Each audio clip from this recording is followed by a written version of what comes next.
So let's get some insight on all of this back and forth from someone who covers the entire industry. Sheila Kahyaoglu is an aerospace and defense analyst over at Jefferies. We often turn to her for some of these types of analyses. So, Sheila, let's talk about these defense contractors. Tailwinds and headwinds from almost the same social media post. On balance, what do you think? Positive or negative? On balance, it's a positive. I think it's a positive for a few reasons. That $500 billion bump in the defense budget, which we don't know if it'll come in 1 year, but we assume some of that positivity. But I think the global threat environment is very positive for defense contractors. And I think the executive order for no dividends and no buybacks, because their programs might be lacking, none of the four major primes actually have contracts that are in terrible shape. Lockheed, as an example, although it's relatively underperformed on the F-35, in 2025, it delivered 191 F-35 aircraft. That's up almost 60 units from the prior year. So the contractors are actually doing quite well. And internationally, the environment's positive as well. And obviously, the defense budget news is positive, although we don't know how much of that you'll actually see in the fiscal 26 defense budget. Sheila, if you look at all of those defense primes, there's some of the names that we often talk about, the 4 or 5 of them that are always in the mix. We're talking about, of course, RTX, companies like Boeing, Lockheed Martin, Northrop Grumman.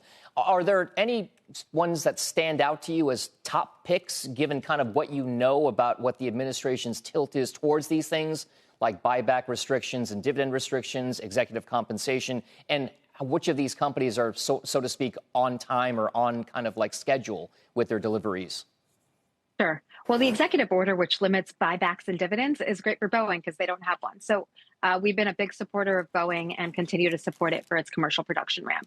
On the defense side, we're essentially hold rated across the contractors, but Raytheon would be my preferred play given its commercial aerospace exposure, but primarily within its defense arena. It has 44% of its backlog is to international customers where they tend to generate higher revenues. And where we're seeing defense budget spending is primarily in shipbuilding, where you could play General Dynamics, or in missiles, where you'd play Raytheon and Lockheed, specifically exposed to those areas. So in general, the defense budgets are improving, which are helpful to the contractors. And you're seeing some of that share price performance, and the market's acting very rationally because the 10% moves at the start of the day were irrational because some of their buybacks will have to come back.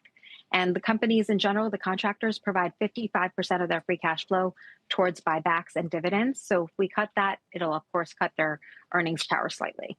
You know, and Brian Reynolds, I don't know if you caught that interview last hour, Sheila, we were just talking to him because he always tracks buybacks. And he said, you know, look, if the president ultimately does this, it's going to be capital unfriendly for these companies. And if he wants the best companies to make the best products and we get the best outcome, then this could potentially undermine those goals. Because that's a big number of their CapEx that's going to buybacks. So I'm just curious what you make of that argument.